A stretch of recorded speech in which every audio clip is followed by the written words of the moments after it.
Let me tell you the number one thing that I learned from Andrew Tate after he converted to Islam. He taught me how to have compassion for my brothers and sisters.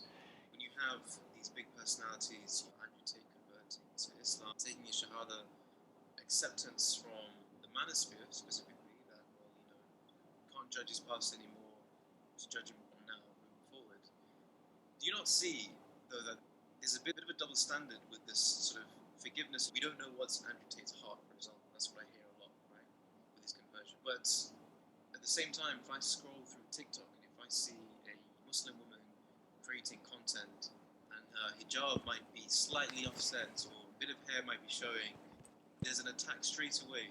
Get your hijab right. And there seems to be a less forgiving nature towards a woman's actions and what's in her heart than there is to someone who, it's known factually, earned his empire, earned his high value status through what would be regarded as very un-Islamic business practices.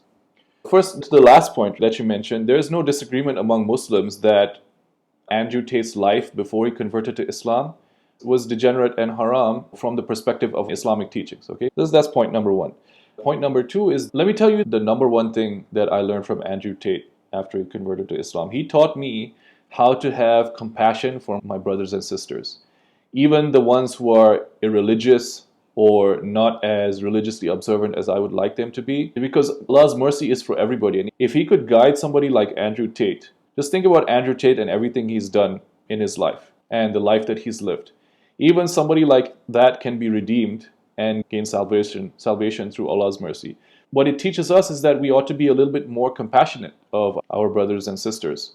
The scenario that you discussed of attacking Muslim women for their behavior, maybe that's not the best way to go about things. Maybe it's a better way to understand that Muslims are all on a journey and that each of us are striving to the same thing, and we all travel at different speeds, and eventually our attempt is to get to the end point of the journey, and we're all taking our own way, but we're all moving in the same direction.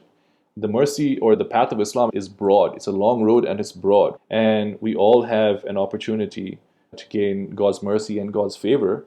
And I think it's upon us as Muslims to help each other rather than tear each other down. There's a verse in the Quran, the Muslim men and Muslim women are allies of each other. And so I think we should be helping each other rather than fighting with each other to get God's mercy.